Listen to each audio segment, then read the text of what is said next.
永昌哥，你家这猪圈味儿也太重了吧？赵永昌，你什么意思？秀兰，我这次回来是跟你说个事儿。我在南边这些年跟林美娜处出感情了，咱俩这么多年也没啥话说，不如好聚好散。永昌哥，你别这么直接，嫂子会受不了的。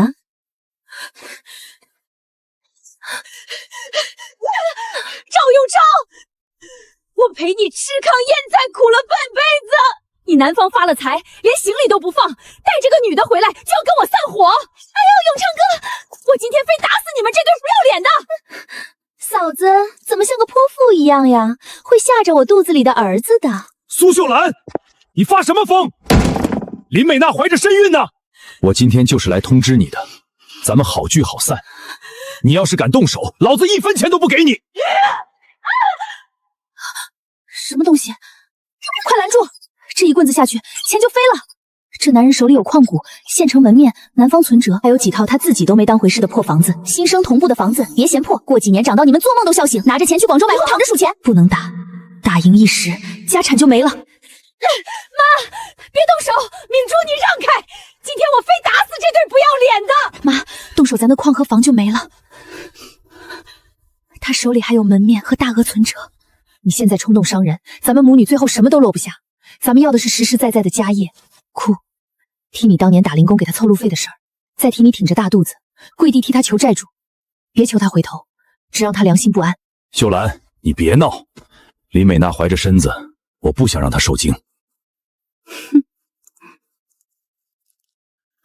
妈，咱们要的是家业。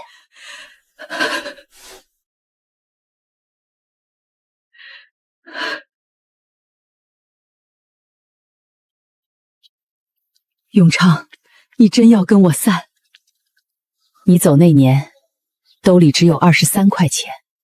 你说去南边闯出路，可连路费都没有。我天天去镇上工厂打零工，才硬生生给你凑齐300块路费。你第一次做生意，赔得底朝天，债主堵在家门口，说要砍你的手。那时我肚子里还怀着明珠。我挺着大肚子跪在他们面前，一遍遍磕头，只求他们宽限几日。那时候明珠还没出生，我连一口热饭都顾不上吃。稳住，这男人最看重外人眼里的重情重义，别求他留下。你执意要走，我不会拦你。你在外头见了新鲜光景，瞧不上我这个常年操持家务的黄脸婆，我认。我只求你一桩事，看在我陪你熬过半生苦日子的份上，也看在明珠的份上，别让我们母女往后被乡里街坊戳脊梁骨，别让旁人说我跟你半生操劳，到头来连安稳度日的依仗都没有。永昌哥，咱们之前都说好了的，给他2万块已经足够优厚了。她一个乡下女人，哪里花得完这么多钱？嫂子，你还是认命吧，2万块你10辈子都花不完呢。原来我半辈子的辛劳和付出，在你心里就只值2万块。你少说2句！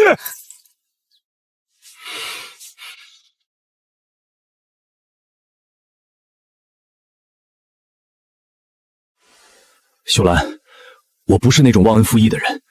等的就是他这句好面子的话。你进去做什么？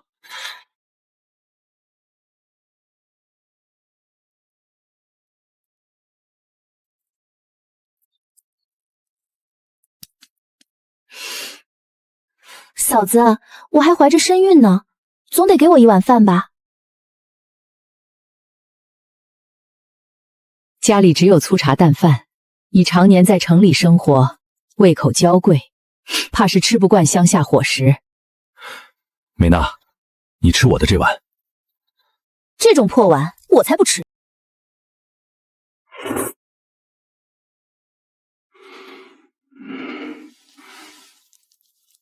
重头戏来了。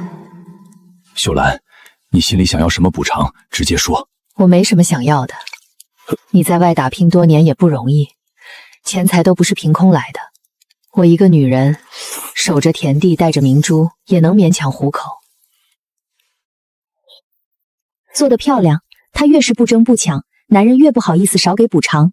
提醒他提老宅和县城门面，别只盯着现金，房产、地皮才是长久资产。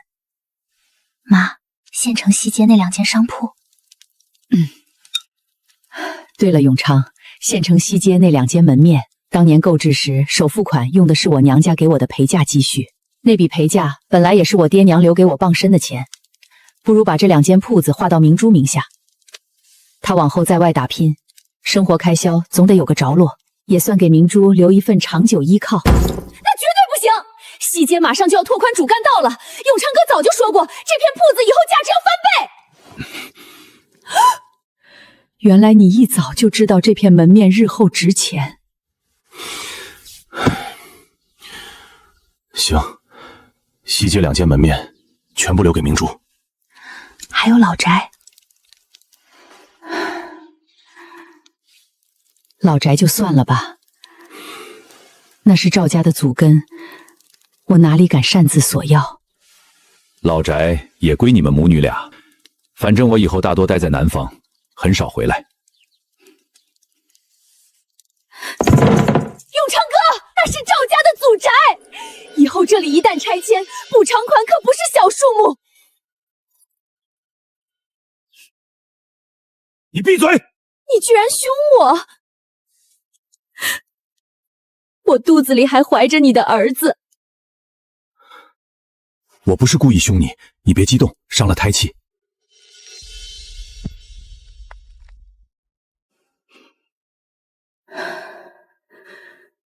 永昌，他身怀有孕，情绪敏感，你先带他出去歇息吧。分开的相关事情，咱们明天再详细敲定。还要等到明天？永昌哥，咱们说好今天就立下字据的。我母亲还在家等着我们回去吃饭。我说了明天处理，就明天。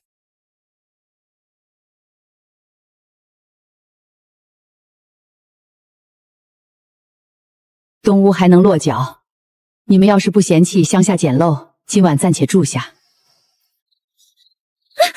我才不要睡这里，这种地方指不定藏着跳蚤虫子。也是，我这乡下小院粗陋，委屈你们金贵的人了。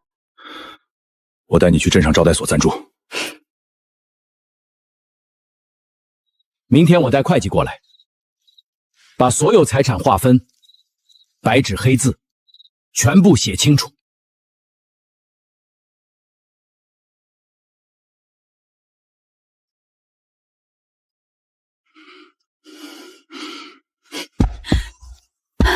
明珠，你方才说他手里握着矿场，这事到底怎么回事？他在南方根本不只是小包工头，他和别人合伙承包了3座小煤窑，还有一处铁矿，最值钱的不是2万块，是矿场每年分红、县城商铺，还有他在南方买的房子。你是怎么知道这些内情的？我眼前会浮现一些文字，把未来的事告诉我。妈，你信我吗？妈信你。你跟妈说，明天我该怎么拿捏分寸，怎么表露情绪。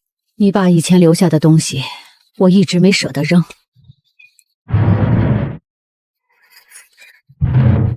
先从这些旧东西开始。这是他南下前穿的最后一双鞋，连鞋底都快磨穿了。这是他第一次从广州寄回来的信，那时候我每天都盼邮差进村。这封信留下，明天一起摆出来。这个手印还是他的。他第一次赔钱就是这张欠条。最重要的应该是你进厂的记录。我以为这个早就找不到了。你那时候还拿过年度最佳员工。从前的我实在太傻。那时候你只是想给我维系一个完整的家，不算傻。明珠，可我今天算是真正醒了。以前我总觉得女人嫁了人就得一味忍让，男人在外奔波，女人守好家，只要孩子有父亲，再苦都能扛。可今天他带着别的女人登门，逼我分开，我才彻底明白，有些人不是身不由己，是打心底里没把咱们母女放在心上。人都到了，进去谈吧。怎么还是这么脏？明珠，扶你妈出来，大家把话说清楚。嫂子，赵总的初步方案是给您2万元现金，另外每月支付明珠100元生活费，一直给到他年满18岁。别慌，先让他自己当众失了体面，拿出打零工的小红本，细数还债、凑路费的旧事。支书、会计都在场，他抹开脸面。先让支书开口。支书，你还记得永昌当年出门闯荡，路费是谁一分一活凑出来的吗？自然记得，那时候你瘦的只剩一把骨头，还要抽空进厂打零工挣钱，才给他凑齐路费。他第一次做生意亏本，债主堵在家门口，又是谁跪在地上苦苦求他们宽限？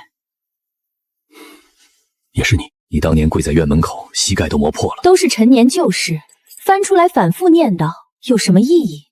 现在只需要谈分开的条件。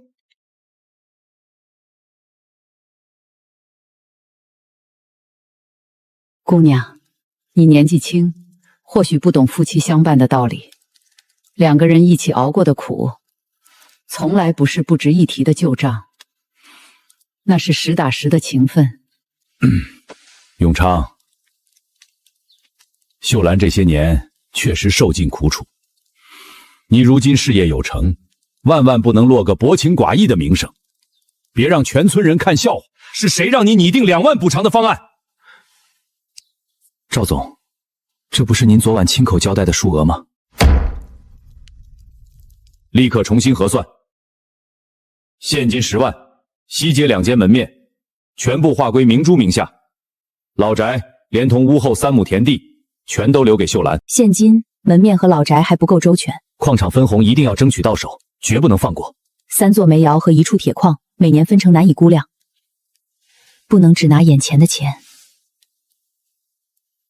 永昌，我听说你如今在经营矿场，那都是你拿性命打拼出来的产业，我不敢奢求分占，只是明珠以后求学，在外生活，处处都要花钱，这孩子从小就不受你母亲待见，当年给他取名明珠，却又嫌他不是男孩，我没本事给他挣来体面，我更不想他以后因为钱受制于任何人。永昌，明珠在校成绩常年稳居全镇前列，他读书是块好料子，你这个当爹的千万不能耽误孩子前程。矿场每年分红给明珠1成，每年发放，一直发到他大学毕业。不行，你明明说过，矿场以后全部留给我肚子里的儿子。这分红我不要也罢，别让他动了胎气，伤了身体。他肚子里的孩子要紧。松手！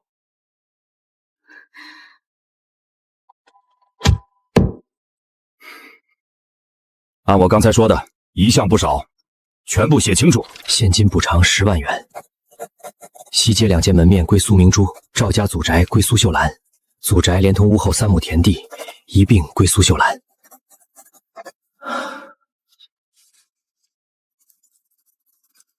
我作为村支书，给你们作证。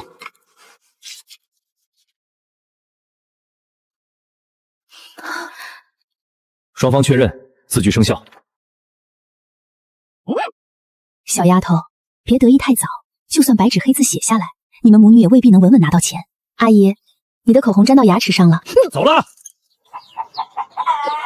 嫂子，是我，刘会计。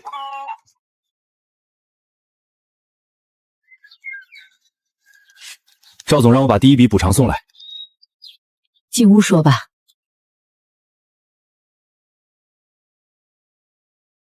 一捆1万，一共10捆。嫂子，赵总交代，西街2间商铺的过户手续下周统一办理。具体哪一天，提前当面通知我们。矿场1成分红按季度结算，会给明珠单独开设专属账户，分红单独存放。辛苦你专程跑一趟。应该的。嫂子，我多嘴劝你一句，你自己多留个心眼儿。林美娜这个人心思不简单，矿上不少司机私下议论过她。她以前和一个跑长途运输的男人牵扯不清，听说到现在也没断得太干净。赵总现在被她迷得听不进劝，我只是提醒一句，你们自己多防着些。今天的话我们不会往外说，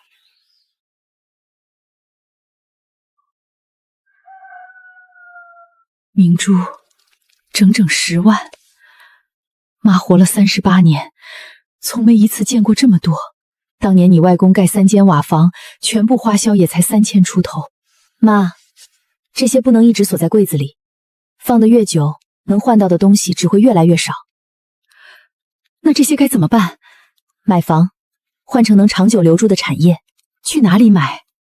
广州，先把县城商铺过户落实，再带着钱去看房置产。去广州？那不是你爸做生意的地方吗？正因为他在那里，我们才更要在广州扎下根。妈，你甘愿一辈子困在乡下吗？常年被人议论是被丈夫抛弃的女人。好，等所有过户手续办完，妈就带你去广州。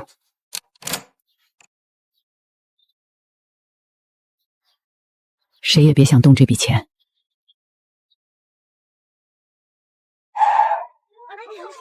小汽车，都让开，别碰脏了车。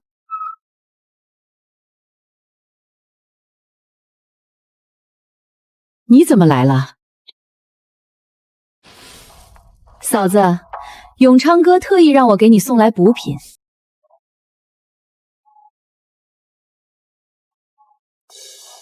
这几罐已经过期了。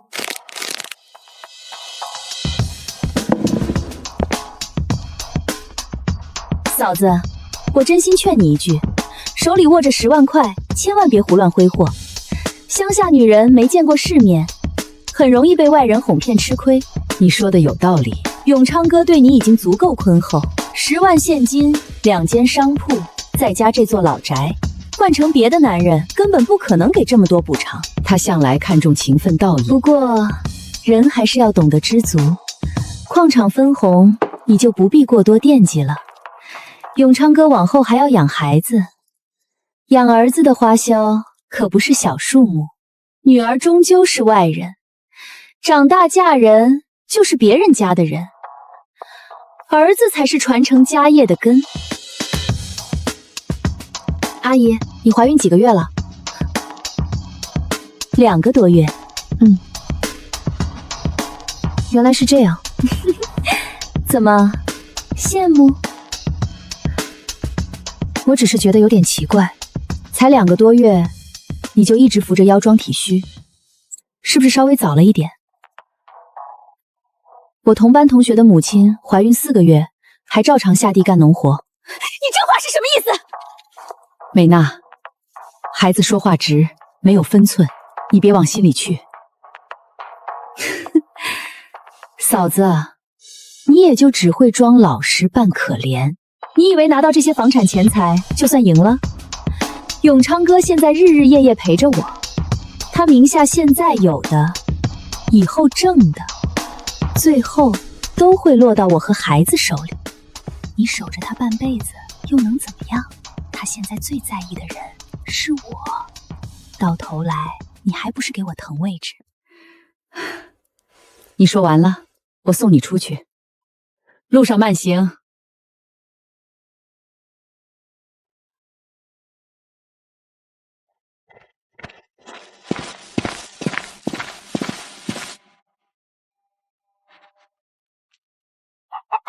连鸡鸭都嫌弃的东西，他也好意思拿来送人？妈，他说的每一句话我都记住了。他今天说了这么多，你准备怎么做？他今天每一句嚣张话我都记清楚了，这是爸去年过年带回来的，说给我学英语，下次他再上门挑衅，我就把他的话全部录下来。明珠，你心思比我周全，也比妈狠。身处这种境地，不懂得自保，根本没法安稳过日子。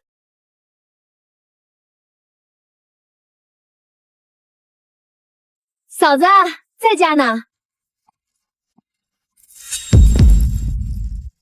林婶今天怎么有空过来？这老宅看着是破了些，可这块地皮倒是够宽敞，往后村里一修路一拆迁，少说也能拿到一笔补偿款。林婶眼光长远，看得通透。秀兰，我们母女今天过来是和你好好商量一件事。林婶，请说。你一个女人带着女儿，这么大一院老宅根本住不完，不如把祖宅还给永昌。嫂子，我也不是存心争抢，只是我肚子里的孩子是赵家唯一男丁，总不能让赵家唯一的儿子没有祖屋落脚。你们说完了吗？财产字据已经写得明明白白，永昌签了名字，按了手印，村支书也签了字作证，老宅归我和明珠，谁也不能说拿回去就拿回去，一张纸而已。人是活的，事情当然还能重新商量。永昌已经给了你10万元现金，10万块够你们母女花一辈子，何必还这么贪心？女人带着女儿守这么大的院子有什么用？本来就是赵家的祖宅。什么啊？我没有和谁争抢的心思，只是明珠还年轻，我总得给她留一处安身落脚的地方。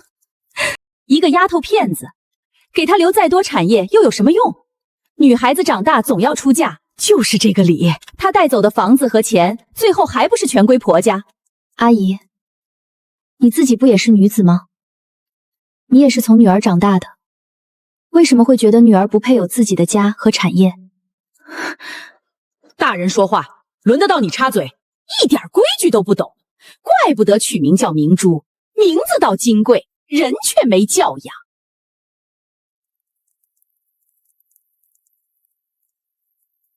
别动手。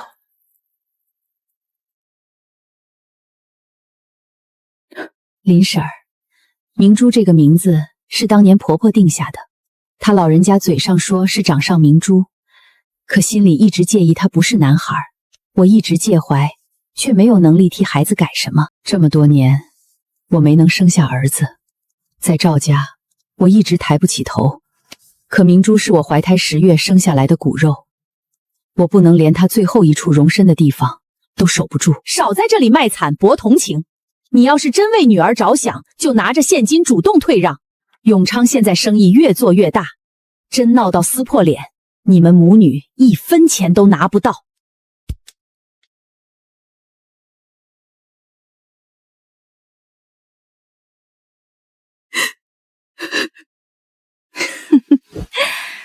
妈说的没错，嫂子，女人得认清自己的命。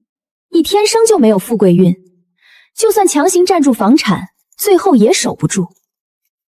是吗？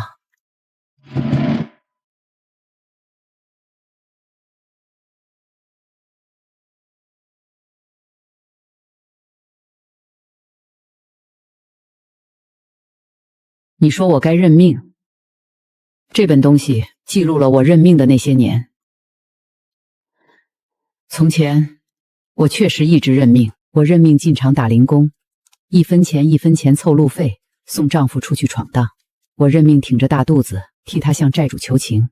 我还认命10几年，一个人种地，一个人把明珠养大。可后来，我终于想通了，人的命运从来不是低头认来的，也不是谁生了儿子，谁就天生该拥有一切。自己的日子，自己的房子，要靠自己一步一步争回来。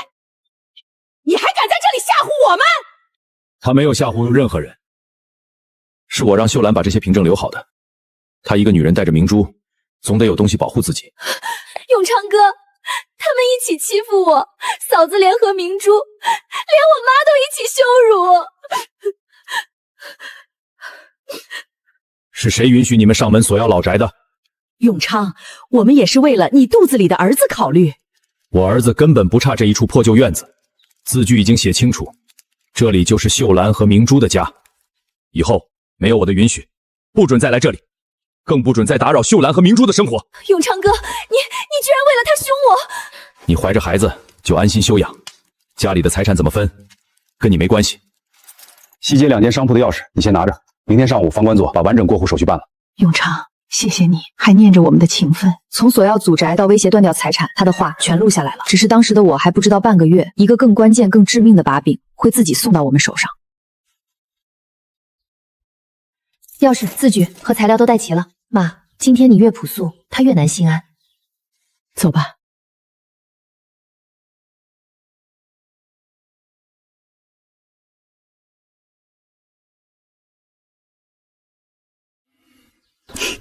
嫂子，你总算来了，你怎么穿的这么朴素？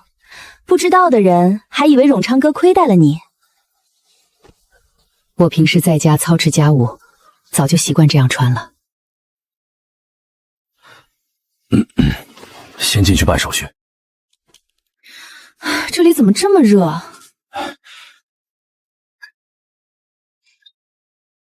坐窗户，那里通风。这椅子不知道多少人坐过。先将就一会儿，很快办完。把东侧铺面的原钥匙也放好。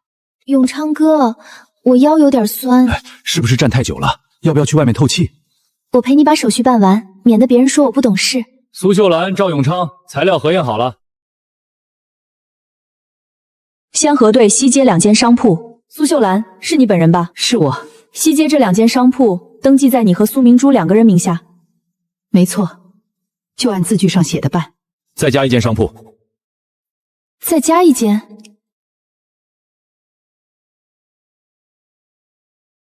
东街汽车修理铺旁边那间小铺面。这间目前登记在赵永昌名下。你从来没说过要把东街铺面给他。东街这间也登记到明珠名下。他以后读书、工作，处处都要花钱，多1间铺面就多1份长期保障。永昌，不必再加了，10万元，2间西街铺面，还有老宅，你给我们的已经足够多了，我不敢再多占你1分。照我说的办。我心里清楚，这些年我亏欠你们母女太多，那就按3间商铺重新登记。3间商铺资料一致，西街2间，东街1间，手续全部办结。哎，妈，稳住！整整3间临街商铺，不是3间普通铺面，以后租出去每个月都有进账。这3间铺子就是3个源源不断生钱的金窝。上车，我送你们回去。听村支书说，你成绩一直不错，还算过得去。以后想报哪所大学？中山大学。中山大学，他一直把这个目标放在心里，有志气。这句认可来得太迟了。女孩子读再多书，最后不还是要过日子？不如早点学做生意，早点赚钱。明珠喜欢读书，只要她愿意读，我就全力供她。读书再好，最后也要嫁人。女人最好的归宿，就是嫁一个有钱有势，能让自己享福的男人。这么说来，阿姨你的命确实很好，你倒是懂事。只是不知道这份好光景能维持多久。明珠，说话注意分寸。孩子年纪还小，说话直来直去，你们别往心里去。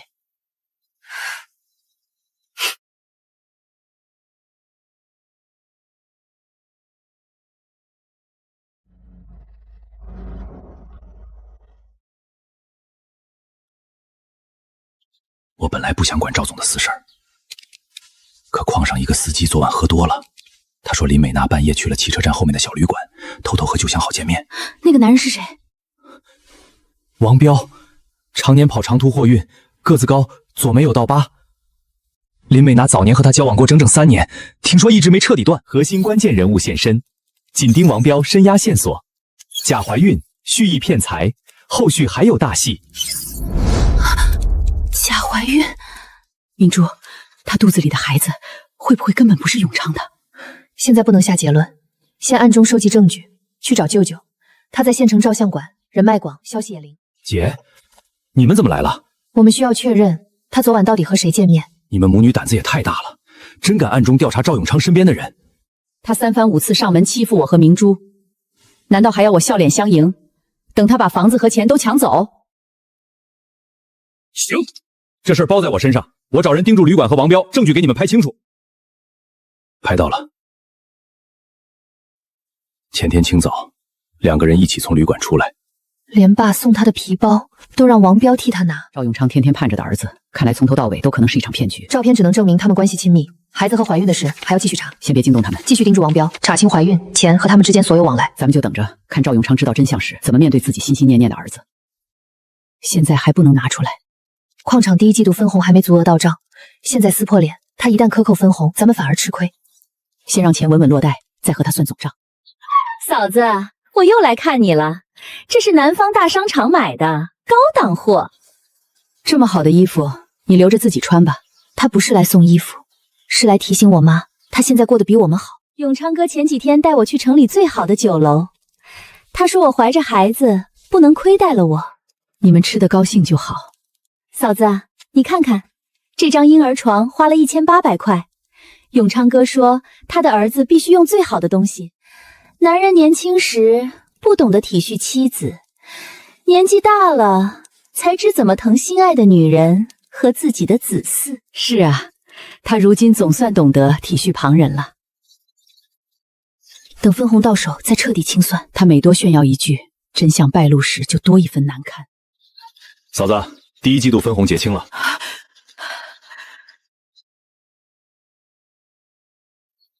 按照约定的议程，已经全部入账。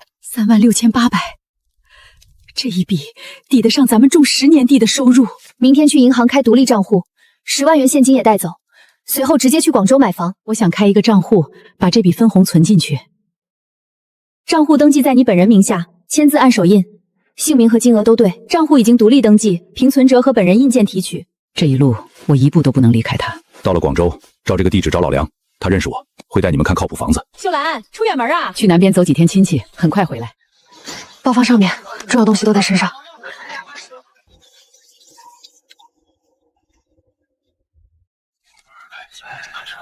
这么多人，我一闭眼都不踏实。妈，我替你守一会儿。钱在我身上，我自己守。前方到站广州站。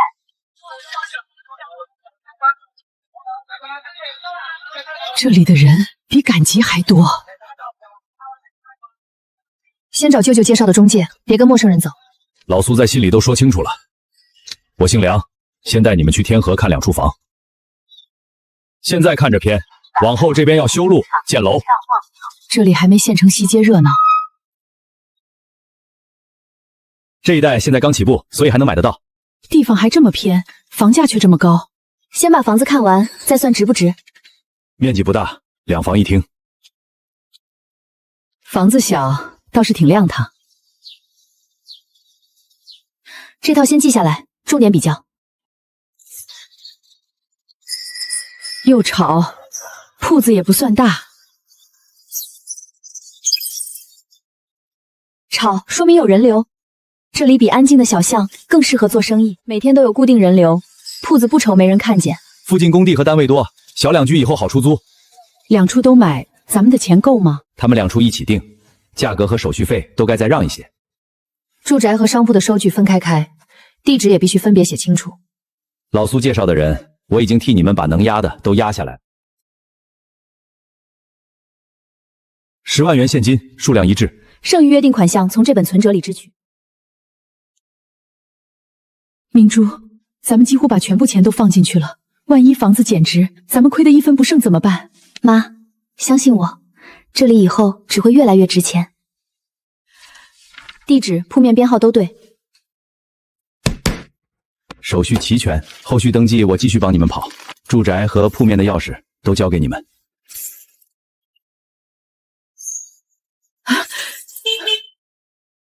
我苏秀兰活了半辈子，竟然能在广州有自己的房子。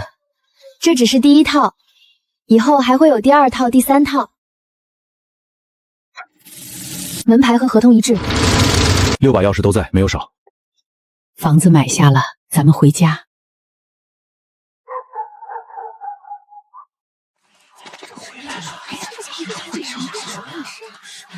妈，先别慌。你们母女俩好大的胆子，拿着永昌的钱，偷偷跑去广州置办房产，分明就是卷款准备跑路。说完了吗？财产分割字据写得清清楚楚，10万元补偿、商铺和分红都是你签字按印划给我们的，钱已经归我，我怎么花，在哪里置办产业是我的自由。永昌哥，我早就说他心思不单纯，拿着你的钱去外地置办产业，他早晚会彻底和你断绝往来。秀兰，你真的去广州买房了？没错，住宅1套，临街铺面1处。这么大的事，你为什么事前不和我商量？我们当初不是已经签下分开的字据了吗？钱财、房产和往后的生活也都划分清楚了。我花属于自己的钱，还需要向你报备行踪，等你批准吗？什么属于你的钱？那些钱全是永昌哥在外面拼命赚来的。你拿着他的钱买房，凭什么说不用商量？财产分割字据上有永昌的签字、手印，还有村支书见证。补偿、商铺和分红全都划分清楚，划给我的就是我的，不是谁哭得大声就能重新拿回去。秀兰，你变了。人总不能一辈子愚昧，也不能一辈子靠忍让，等别人良心发现。这一次他输得太难看，我知道他绝不会善罢甘休，下一次他一定会用更恶毒的手段报复我们。听说苏秀兰在广州养了个男人，还有人说明珠根本不是赵永昌亲生的。苏秀兰早就和县城照相馆老板不清不楚，去广州买房就是准备私奔。照相馆老板是我亲舅舅。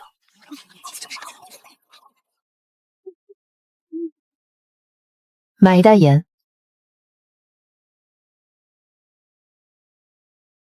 怪不得赵永昌非要和他分开，原来是他自己不安分，看着老实，本事大着呢，心里城府深，难怪这丫头长得一点不像赵家人。和他们争吵，只会让谣言变成新的热闹。妈，村里的那些话你都听说了吗？听见了。你不生气吗？生气有什么用？旁人的嘴我们管不住。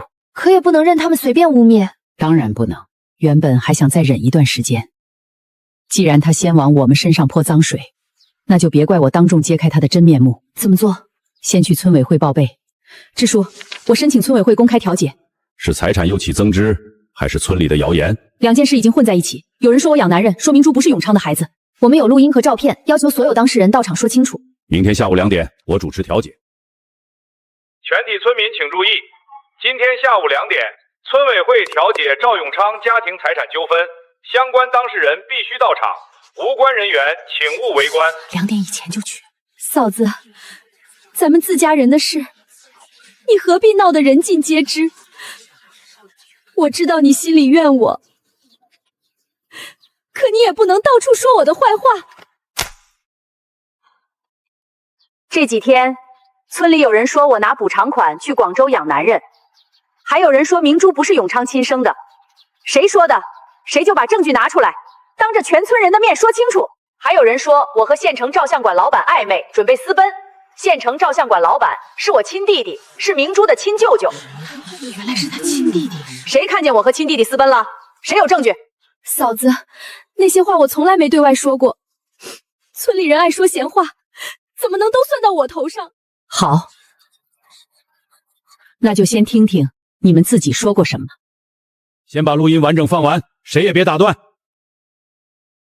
你一个女人带着女儿，住不了这么大院子，老宅不如还给永昌，留给他以后的儿子。一张纸而已，人是活的。真和永昌撕破脸，你1分钱都拿不到。一个丫头片子，留再多产业有什么用？长大嫁出去，东西都是别人家的，你占着房产也守不住。原来他们真上门抢过房子。这些话，真是你和你母亲说的？永昌哥，我把他关掉！你干什么？原磁带还在，谁都别碰。这是剪辑过的，他们母女故意拼凑声音，想陷害我。支书，这些照片先请你看。照片从哪里来的？底片还在我舅舅那里，可以核对。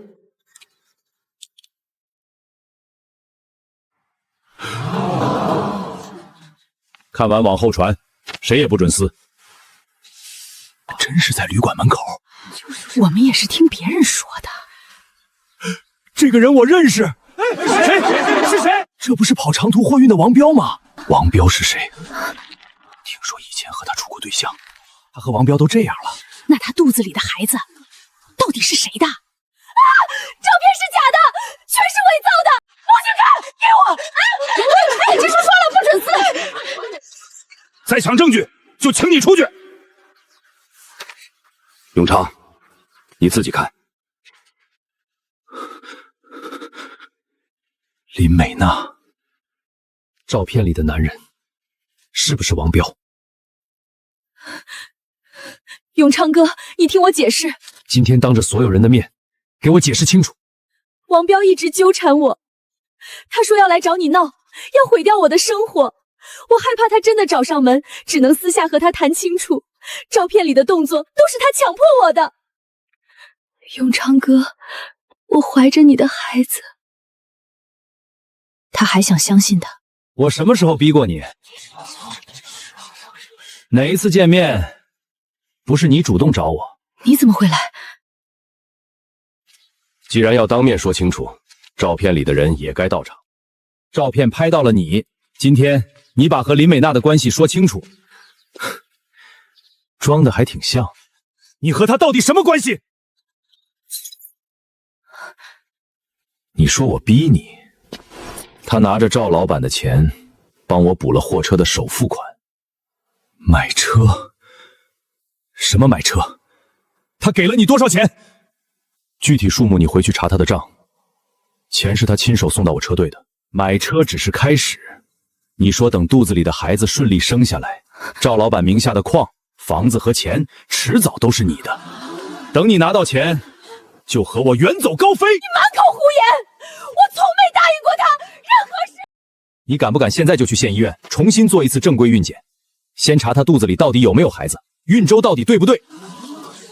去正规医院，检查单由医生开，当事人都在场。真有孩子也别急着说是谁的，等孩子生下来再依法做亲子鉴定。你敢不敢去？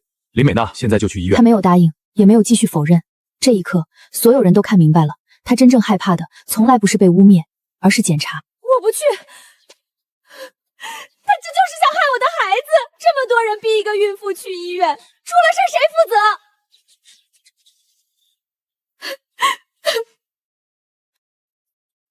去医院一查就知道。既然是真的，就不怕检查。建国，马上套车去乡镇医院，只做正规检查。组委会派人陪同。我跟着去。我外孙要是出一点事，我一定回来找你拼命。不是没脾气，他是在等一个能把事情说清楚的时候。他们终于看明白，妈不是不会反击，她只是从不打没有把握的仗。秀兰，这些照片、录音，你是什么时候收集齐的？有一段时间了。你为什么从来没告诉我？告诉你，如果我没有照片，没有录音，我提前说林美娜骗你，你会相信我吗？我们回家，关起门来谈。没有私下谈的必要。我今天来，只为洗清我和女儿身上的污名。这一次，我们不需要听他的解释。支书，结果出来了，没有发现妊娠迹象，腹部隆起不是妊娠造成的。他把这些东西一层层绑在腰腹上。这就是你们说的外孙？这个章不是我们医院的，医生姓名、检验编号也对不上。这件事涉及伪造医疗材料，建议交派出所调查。没怀孕，肚子是布垫的，连化验单都是假的。赵永昌精明半辈子，倒让个假肚子骗了。苏秀兰才是真沉得住气，先把该拿的产业拿稳了。谁啊？明珠，是我刘会计。嫂子，出大事了！先把事情从头说清楚。那2辆运煤货车已经不见了，不是临时调走，是被人私下卖了。谁经手的？林美娜联系买家，王彪负责把车开走。除了卖车款，矿上账户还被支走20多万，对外都说是赵总同意的。妈，这不是你的字。他连我的签名都敢伪造。账上突然少了车，少了钱，几名合伙投资人已经知道了，他们扬言撤资退股，矿场可能停工。当初划给明珠的1成分红，也可能受到牵连。这1成分红，白纸黑字写在这里。矿场被骗，是矿场内部管理出了问题，谁挪用、谁伪造、谁侵占，就由谁赔偿。矿场若单方面撕毁协议，我就拿着字据去法院起诉。嫂子，我不是来为难你。赵总已经赶去南方找王彪了，整个人怒得什么都听不进去。我想请你劝劝他，也帮着稳住合伙人。想保矿场，不是让我去劝他，立刻报案，货车、现金、假签字，一项都不能漏。再把真实账目给所有合伙人看，谁骗走的，让谁承担，别再顾他的脸面，脸面不值钱，矿场产业才是根基。妈，你还要帮他保住矿场？我不是帮他，我是在保住属于我们母女的分红收益。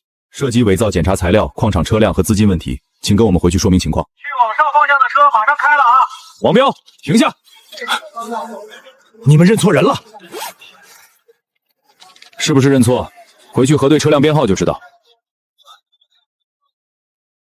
王彪，这里是派出所，住手！你们拿我的钱卖我的车，还把我当傻子！永昌哥，我不是故意骗你，我只是太爱你，害怕你不要我。爱一个人需要伪造怀孕卖掉矿车吗？假怀孕是他想的，钱也是他拿出来的。他为什么认定赵永昌会把钱给他？他说那个老货最好骗，只要说怀了儿子，要什么他都会给。永昌哥，你别走。2辆车，20多万，还有所有假签字，该怎么查就怎么查，我不替任何人求情。赵先生，能否说明您何时发现对方并未怀孕？电视台都来了，事情肯定不小。都散开，没什么可看的。听说肚子里全是布。我们只核实已经公开的事实。赵永昌一心想要儿子，最后就换来几块布和旧毛巾。那么大的矿老板也没看出肚子是垫的。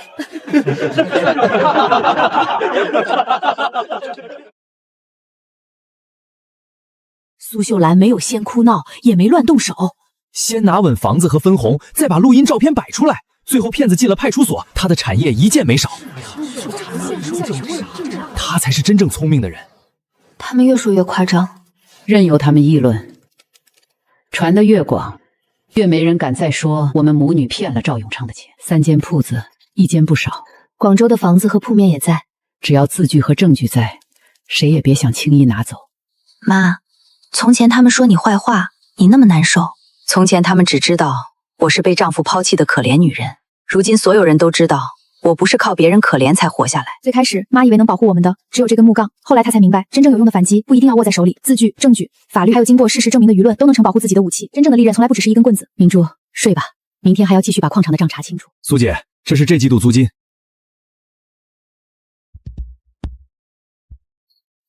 几年过去，我顺利完成了大学学业，妈也早已不再依靠任何人生活。她所有金饰都被变卖用于退赃和赔偿，林婶也早已不复从前。王彪责任更重，仍未完全恢复自由。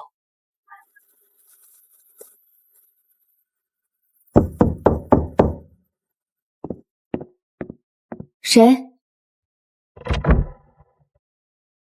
林美娜，你来这里做什么？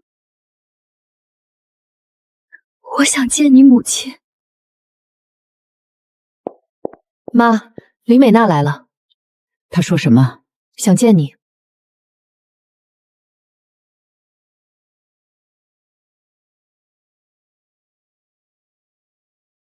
有话站起来说。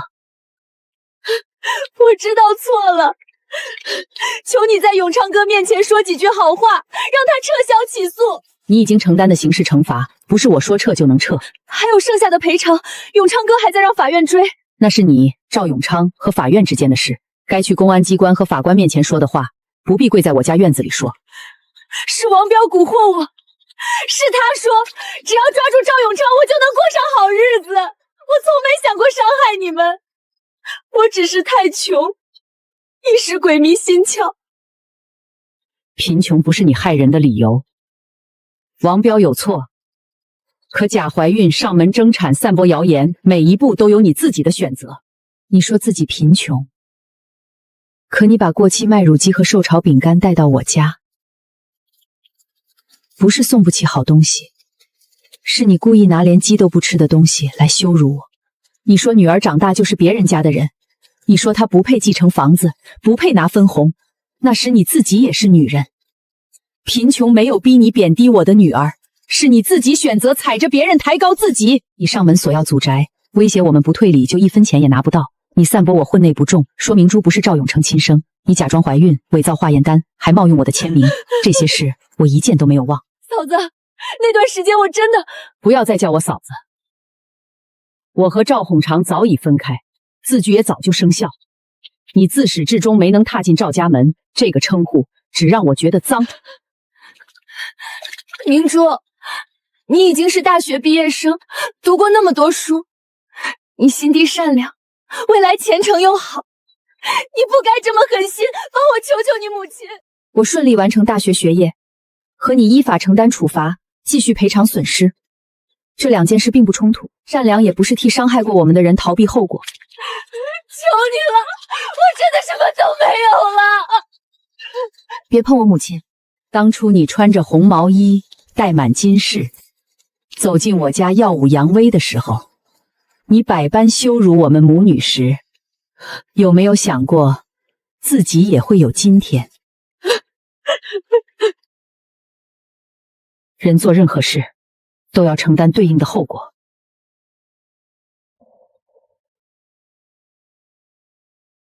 他跪了很久，最终还是只能自己承担余下的人生。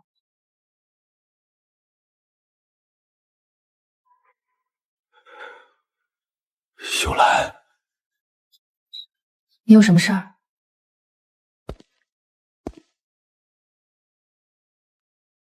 有什么事儿直接说。好。林美娜的案子主要部分已经处理完了，被骗的钱只追回了一部分，货车追回1辆，另1辆追回了部分价款，合伙人的矛盾也已经调解，矿场重新运转了。那就好。明珠名下的1成分红呢？按季度核算，每年都会足额结清。那就够了。如今你心里只剩下分红？没错。我知道我错了。这里是5万元，不算给你妈妈的补偿，是专门留给明珠的大学学费。不必费心，我的大学已经读完了，这些年是我母亲供我完成所有学业，她有能力，也已经做到了。明珠，你心里恨我吗？年少的时候，我确实怨过，也恨过，如今已经释怀了。不是因为我原谅了你，是因为这么多年过去，你于我而言早已不再重要。秀兰，我们重新好好过日子，行不行？以后我绝不再和别的女人纠缠，南方的生意我会慢慢收回来，我留在家里陪着你们。赵永成，你忘了吗？我们早就分开，财产也划分得清清楚楚。字据可以作废，我们重新来过。可我苏秀兰从不回头。我是真的知道错了。妈没有心疼，也没有报复中的痛快，她只剩下平静。钱带走，东西也带走，我们不需要。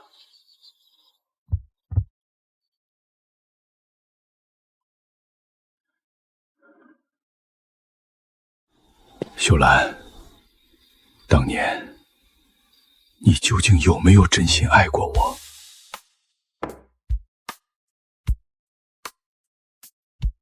年轻懵懂的时候，或许真的有过期盼。我也曾相信你会带着这个家过上好日子，可我期盼的是那个兜里只有23块钱，却说要带我们过好日子的年轻人。那些期盼早就在你多年的缺席、冷漠和背叛里耗尽了。妈承认自己曾经爱过，可爱过从来不代表必须回头。西街年针间铺子的租约快到期了，明天陪我去见赃户。好，真的放下等待伤害过自己的人，是他的后悔再也无法影响我们的生活。